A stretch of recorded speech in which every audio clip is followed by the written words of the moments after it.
दावणगेरे के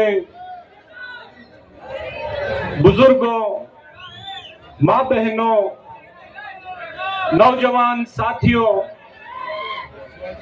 कांग्रेस पार्टी के इस बेहतरीन प्रोग्राम में हमारे सामने रियासत कर्नाटक के चीफ मिनिस्टर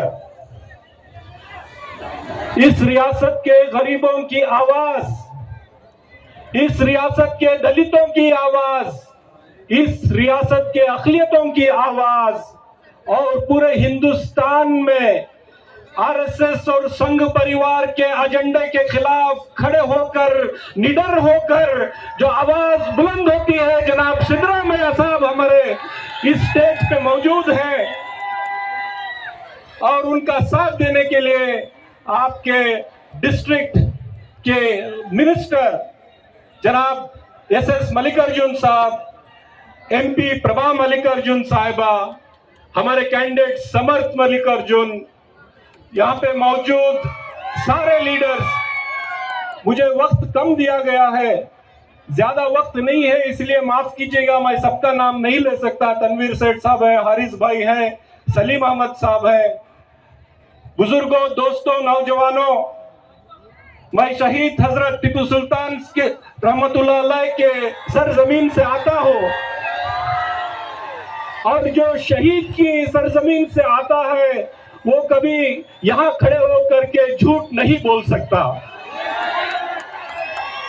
प्यारे गयूर नौजवान साथियों, हमारे बीच deputy chief minister DK Shiva Kumar साहब, हमारे पार्टी के अध्यक्ष, वो भी आए हैं, उनका भी मैं इस्तकबाल करता हूं।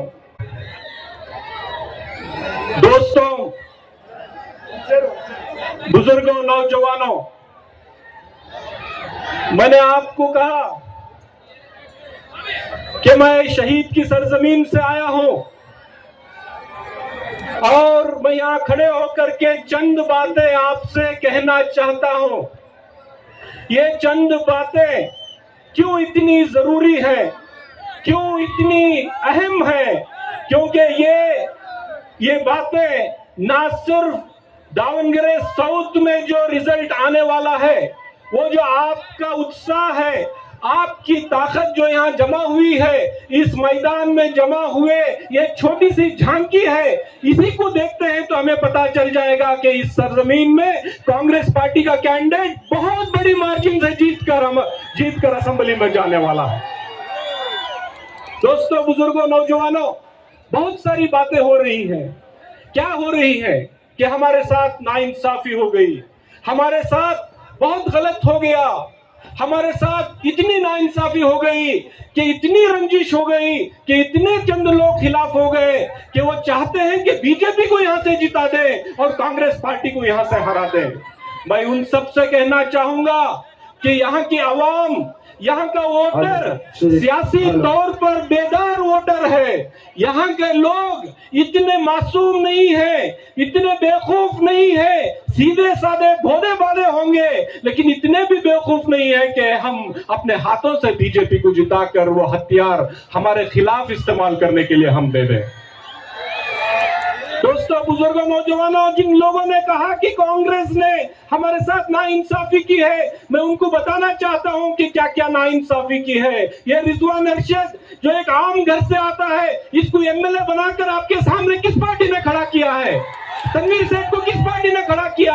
यासिर पठान को किस पार्टी ने खड़ा किया? एन ए हरीश को किस पार्टी ने खड़ा किया? सलीम अहमद को किस पार्टी ने खड़ा किया? 10 एमएलए किसने बनाए? कौन सी पार्टी थी वो जिसने बनाए? हमारी बहन यहाँ जो एमएलसी है बल्किस बानो, उनको किस पार्टी ने बनाया?